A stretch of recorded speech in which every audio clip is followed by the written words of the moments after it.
Things are moving fast here in Starbase. As usual, both vehicles for Flight 7 are setting up to conduct their final pre-flight tests, with Booster 14 interestingly conducting a spin prime on Saturday. Why interesting? We'll talk about it. And of course, there's continued progress on Tower 2 and Pad B. What's up, Tank Watchers? I'm Jack Beyer for NSF, and this is your Starbase Update, sponsored by QEco.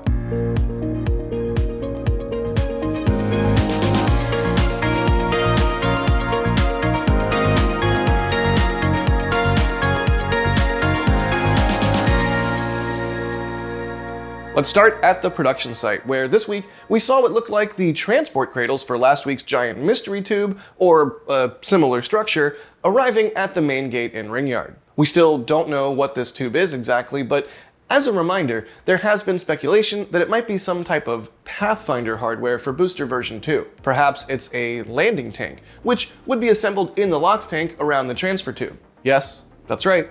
I said transfer tube. The cradles, or whatever the proper term for these is, were labeled aft, mid, and forward, and we'll have to keep our eyes out in case they get put to use transporting any additional hardware, if these are even the same cradles. They might be similar but slightly different ones used for similar and slightly different hardware. Either way, we'll keep our eyes on the production site. Hopefully we start to see more Pathfinder hardware for Block 2 Booster trickle out of the Starfactory, because as that starts to happen, it'll be a clear sign that we're finally getting closer to seeing a full Block 2 Starship stack. Next up at the production site, we spotted a crane moving around a booster aft section stand that had likely been used for Booster 16's aft section for transport from the Starfactory to the Mega Bay ahead of stacking. SpaceX is constantly shuffling around tooling, stands, and other various hardware as needed, so no surprise here. This, however, does not conclude our weekly stop at the Ring Yard. We also had a couple of circular white structures that looked kind of like ring stands moved inside of the Starfactory. There are a lot of ring sections and other hardware in the process of being manufactured inside of the Starfactory,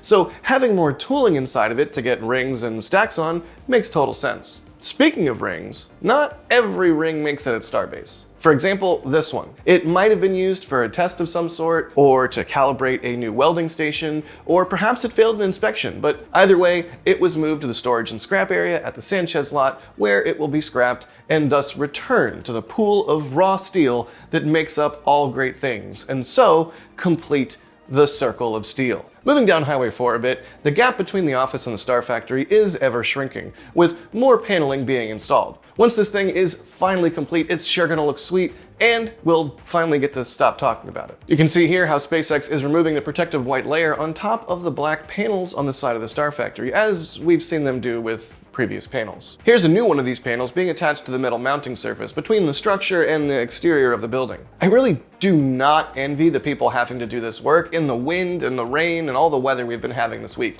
Up on a lift in the cold driving rain and salt air. No thanks.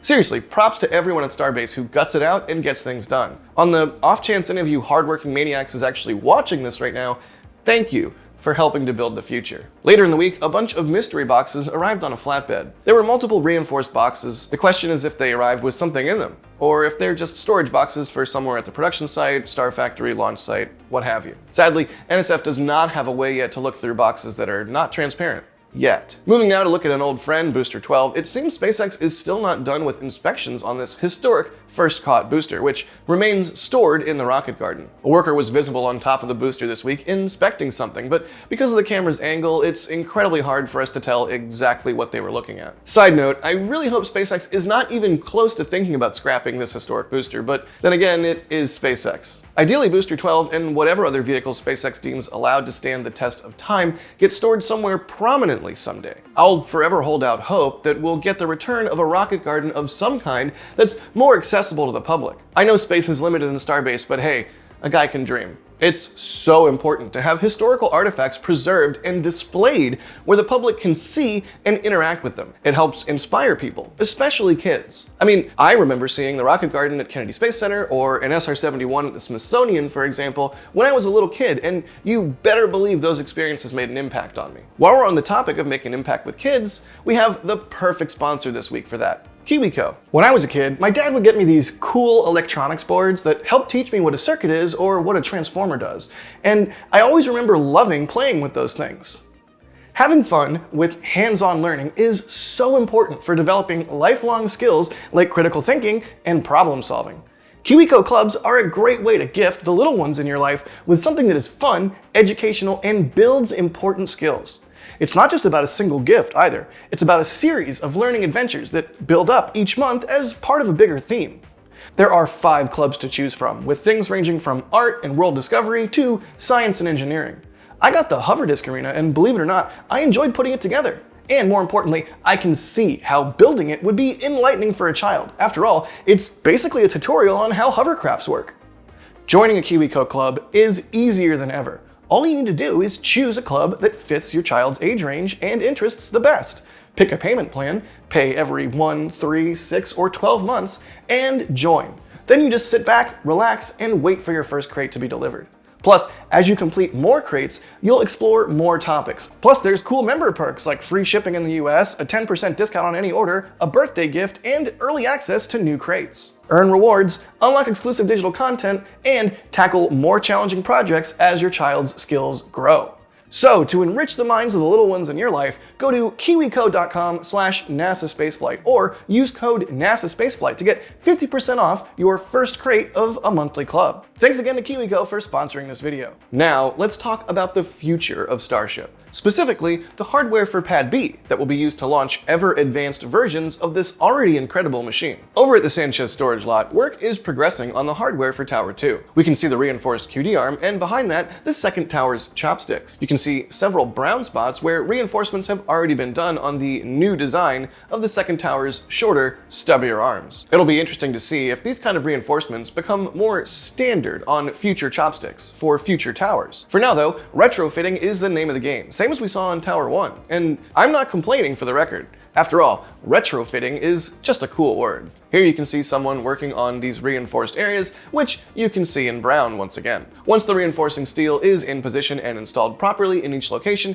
they get a nice coat of primer to protect from rust, and then they'll all get the final coat of paint to return to their characteristic black. Looking at them, it doesn't seem like SpaceX is very close to installing the Chopsticks and QD yet. The construction area for Tower 2 is still very active right now, and these parts will probably be one of the last items to be installed. One reason, of likely several, that SpaceX is doing as much as they can to work on them now before they roll them to the launch site and install them on the tower. On the matter of launch pads and future launch pads, SpaceX is now apparently advertising prime real estate in the Boca Chica area. You can see here the construction of their penthouse. It's the new OLM. SpaceX has put advertising for the penthouse apartments on the construction of the next generation orbital launch mount. It's pretty funny though, and it seems like just one of the usual SpaceX jokes. We'll probably never know the full story, but the penthouse is a cool name for a launch mount. Speaking of which, the launch mount for Pad B is still at the Sanchez lot, and it's progressing fast, as SpaceX is closing the gaps between the individual modules. You can see corner module 523 and side module 526 here. And one of the further behind part gaps is already covered in foil, as SpaceX is working on the next generation pad. A few days later, we now see that protection and work cover basically any single gap of the new mount, as SpaceX is ramping up work on this structure. It's unclear at this point what the timeline for the rollout of the mount is, but it seems that SpaceX wants that to happen as fast as they can, but even still, it might be months away. Alright, now let's talk about the state of the launch pad ahead of Flight 7. What's going on with the tower, chopsticks, quick disconnects, and of course, the tank farm. In front of the tank farm, we saw a single worker in a skid steer moving around what looks like clay. It looks like they're evening out the area where a tanker truck's back in, so there's no longer a huge 8-inch drop-off from the highway onto the parking spot. When the trucks bringing in the various commodities pull into this part of the tank farm to unload, they have to back into a pretty tight space, especially when all the filling stations are occupied. This can cause significant backups on Highway 4 as trucks reverse and drive forward, scooting back and forth over that bump again and again, trying to line an unwieldy tanker truck up with their designated spot to offload. Really though, I'm just speculating. Maybe it has something to do with all of the rain we've been getting lately. Not too sure what's going on here, but it shows there's always something happening at the tank farm. Here you can see one of the stations the tanker truck would back up to. There are labels for liquid oxygen and liquid nitrogen with some green status indicator lights. Pretty neat. The tank farm looks pretty good these days, especially versus the old rough tank farm that was here just 12 months ago. I'm so glad they got rid of those ugly vertical tanks. It's really impressive how rapid the tank farm, and really the entire site, has grown more and more into an actual functional launch complex. And it's only going to get more impressive as everything is expanded and improved to accommodate Pad B. Slowly but surely, the Wild West of spaceflight is becoming just the West, I guess. More of the pipe and connection work was performed as the pipes were placed in the ground. Side note here, the writer Adrian said last week these pipes are not insulated, which he wants to correct. They are actually vacuum insulated. It's a pipe within a pipe. Looking at the chopsticks, you can see that the weird antenna we talked about last week is gone again. It's no longer present on the right chopstick here from our point of view. SpaceX performed a long-duration test with it of some kind where they had the sticks up for basically all night. However, it seems like whatever that antenna was used for, its job is done, so thank you, little antenna. Next up, work never stops on the booster quick disconnect. As always, if SpaceX has time to work on it, they're gonna work on it. As we can see here, this part is always getting some attention, which makes sense since it's so critical and so close to launch. Also, it almost looks like a leaf blower was present during the booster quick disconnect work, or a tool that looks very much like a leaf blower. Maybe to clear out some sand and other foreign object debris or FOD inside of the QD before welding it and working inside of it. Speaking of leaf blowers, it could be that SpaceX either forgot to or just purposefully didn't remove the booster QD covers. Either way, they performed a purge or flow test of some kind with the booster quick disconnects while the caps were still on, and you can see them flying off here. The good news is that the Raptor platform is up, which means they're probably just gonna land on the dance floor right there. No big deal. These kind of tests are usually performed before a vehicle returns to the pad, after SpaceX has done repairs or modifications to the GSE after a flight. You don't want any residual FOD or anything inside of your pipes when you connect them to your rocket. A bit later, the Raptor quick disconnects also performed a purge, as we can see by the sweet vortex coming from the orbital launch mount.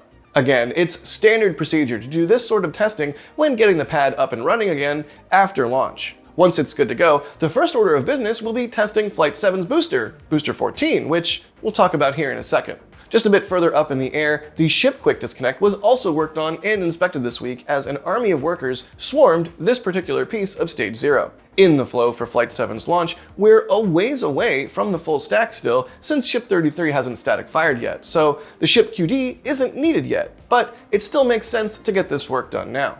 Once again, the cover of the ship quick disconnect was open and workers were working on the various connections inside. Aside from the ship QD plate and its extension mechanism though, the QD arm still needs to be able to move and retract in order to make way for a booster or ship during a lift. Sure enough, some welders on the right side of this frame are working in that exact area, where the QD is actuated to move away from the tower. Okay, we've talked about infrastructure long enough. It is time to move our attention to vehicles, boosters, and ships. Before we talk about the Flight 7 stack though, look at this. This is the raceway of Ship 34 getting lifted inside of the Mega Bay and installed onto it. It seems like Ship 34 is progressing nicely and will rapidly follow Ship 33 through its build and testing. The raceway, as a reminder, comprises of several pipes and electrical and data connections on the outside of the ship that need to be connected to both tanks. Just a few hours after that raceway was lifted, we saw the second part of the raceway getting lifted as well. SpaceX is not wasting any time with this, and I mean, it kind of makes sense. We know that they're targeting up to 25 flights in 2025 thanks to Kathy leaders, so with Ship 33 probably flying around January, they need Ship 34 ready as soon as possible. To get to the point where it is ready, the ship still needs to cryo and static fire, so there's a lot of work left to be done. In service of all that work, over by the rocket garden, it was then time for the 4-point lifter to be moved into the Mega Bay. The 4-point lifter is of course the device they use to lift ships, and as you can tell by its name, it has 4 points that it attaches a ship onto. And now for the epic reveal. Here is Ship 34 on the workstand in Mega Bay 2. It's not placed there for Raptor installation, as again, it hasn't been cryo-tested yet and thus doesn't have engines. So this is probably in preparation for said cryo-testing at Massey's. This second version 2 ship is currently expected to fly on Booster 14 as early as February 2025, barring no booster reuses before then. Now let's check in with the Ship 35 nose cone in the Starfactory. We can see further progress on the tile section of the nose cone. There is a fairly good chance that almost all of Ship 35 is inside of the Starfactory and will go to the stacking area and Mega Bay 2 fairly soon. In fact, as we were editing this video, 35's payload section rolled into the high bay, which means its nose cone will very likely follow in the next few days to get welded onto it. Checking in with the nose of Ship 36 next, you can see here how SpaceX is applying all of the mechanical attachment pins for the thermal protection system tiles. We've known for a while that a robot does this work, but this is the first time I've at least seen it in action. So cool. In this shot, you can even see it like moving around and searching for the next spot before it then welds the next pin. I've wanted to catch this in action for so long, so that was a real treat for me personally this week. Over to the right of Ship 36's nose cone is Ship 37's nose cone, and we can see it going for a quick dance and rotating on its work stand as workers access different areas of it. Another piece of hardware we've been tracking is the header tank that is moving inside of the Starfactory, which is suspected to be for the nose cone of an upcoming ship, probably Ship 38. Unfortunately, unlike Ship 37's header tank, which at this stage in the process had a label, this one does not appear to have one, but logic would dictate that it's for Ship 38. Certainly, it's an interesting shaped header tank, as we've seen in the past, and it'll get welded up there to the tip of the nose of whatever ship's cone it ends up being. Next up in new hardware land, we had a new booster part entering the Mega Bay. This is a forward section, which features the gaps for grid fins and of course the landing pins. This is most likely part of the stacking of Booster 16, so another step closer to having another booster in Mega Bay 1. It was soon joined by the forward number 2 section, which rolled into Mega Bay 1 a bit later. So the booster for Flight 9 is shaping up quickly as well.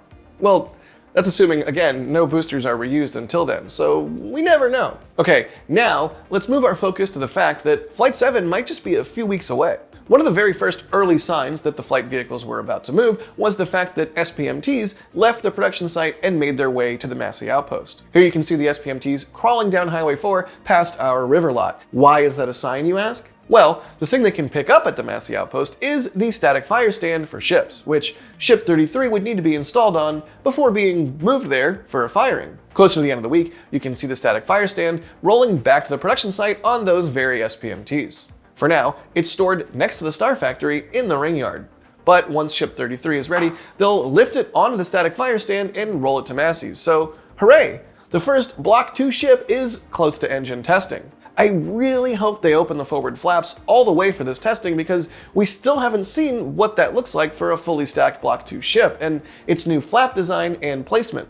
Anyway, the ship is not the only flight vehicle that moved. Do you want to see more signs of imminent action? Well, here's the booster transport stand coming into the picture. You know why they needed that booster transport stand? For transporting boosters, like Booster 14. So that was good to see and clearly signaled to us that along with the road closures, that a booster transport was indeed imminent. Then sure enough, it was time for the big move. Booster 14 was lifted onto the transport stand in Mega Bay 1 in preparation to move outside of its cozy apartment and into the rough Texas weather. Then overnight, from the 5th to the 6th, Booster 14 rolled into the launch pad and past the 2 towers. Like most rollouts these days, it's unfortunate that it wasn't done during the day, but real talk, it's not about whether we can get nice daylight shots of hardware or not. Of course, it's about the fact that at night, they're disrupting less of the traffic that wants to go to the pad or go to the beach to go fishing or relaxing or what have you. Here we can just barely get a peek at some of the Raptor engines that are visible inside of the beefy transport stand, which honestly does make it pretty hard to spot them, but I don't know, maybe someday we'll get a static fire stand like booster transport stand that affords us better views of the engines. Or not. As a reminder, this booster was already cryo-tested twice at the Massey outpost and features the standard 33 Raptor engines. With road closures in place for it to perform tests on today, Saturday, Monday, and Tuesday, the hype for Flight 7 is getting real. In the same night it arrived, the booster was then lifted by the chopsticks and rapidly placed on the launch mount. So all the checkouts, fit checks, and purges in the latest days make sense now. SpaceX was just rapidly preparing the launch site to kick off the campaign for Flight 7. Lately, it seems like SpaceX has cared a little bit more about keeping their Raptors nice and shiny and new, and not damaging or denting them. So we see the usual protective booties in place on the booster once again to make sure nothing is damaged by the lift. The stabilizer pins on the side of the launch mount are also installed, which help guide the booster the final few meters and stabilize it on the way so it doesn't swing and hit anything before being placed on the hold-down clamps. Once the chopsticks have done their work, they get out of the way again, and we once again enjoy the view of a wonderful booster on top of the launch mount. With 14 on the mount, the booster QD connected to it, and it's now testing time, which, for all we know, could be a rather quick test campaign for Booster 14. The road closures for Saturday were scheduled for 8 a.m. to 4 p.m., and the ones for Monday and Tuesday are the usual 8 to 8 road closures for a full day of testing like static fires. Like clockwork on Saturday, we saw a quick test of the fire suppression system and then saw the chopsticks moving away, in preparation for some sort of test with Booster 14, as the tank farm was already spooling up. SpaceX really just wasting no time here getting these vehicles tested. So Saturday's test involved a pretty full load of LOX and about 2 rings and change of methane. Once the booster was nice and loaded up, it then performed a spin prime test, or at least what looks like one. And here's where it gets interesting. SpaceX lately has been skipping spin prime tests. For example, on Booster 13, they didn't do one. So does this mean that SpaceX is testing some sort of engine or plumbing upgrade? It could be. It's always hard to know exactly why SpaceX makes the choices they do with testing, but it's certainly an interesting change nonetheless. It could always be that SpaceX is just doing this out of an abundance of caution. And maybe they were unsure if skipping the spin prime on the previous flight was a good idea. Or maybe they just have more time in the schedule and thus are choosing to do this particular test. But the fact that the test had been removed previously and is now back makes tank watchers pause for a second. It'll be interesting to see if we spot other differences on this booster, either with its hardware or GSE handling. Remember that while the ship is a version 2 ship, this booster is not. Of course, it features a lot of upgrades, but it is not a full-blown Block 2 booster yet. That will feature taller tanks, and we think, if the renders are right, an integrated hot staging ring. As for the ship, we sadly have a bit of a harder time. Massey's does not require hard road closures of Highway 4, which means we can't really predict how fast SpaceX will move to the static fire of Ship 33 from here on out. It's pretty safe to assume, however, that it will move fast, and at this point, it would be a huge surprise if both stages are not static fired by the end of the year. SpaceX really wants to demonstrate readiness as fast as they can, and by all accounts they are. This builds confidence that Flight 7 will indeed be in early to mid-January and that 2025 will indeed be host to an impressive number of Starship launches and, more importantly, an impressive amount of progress toward getting humans back on the moon. When do you think Flight 7 will be? I'm really hoping it's early January because that'll line up with Tim's Astro Awards and just, get it out of the way so we can get more testing done throughout the year. But yeah, let us know in the comments. All right, that's it for this week. We have road closures on Monday and Tuesday, so as you watch this video, we might already be looking at, or SpaceX might be about to perform a static fire. Thanks to KiwiCo for sponsoring this video. Don't forget to click the link in the description or go to kiwico.com/NASA Spaceflight or use code NASA Spaceflight to get 50% off your first crate of a monthly club. Thanks for watching, and as always, don't forget, be excellent to each other.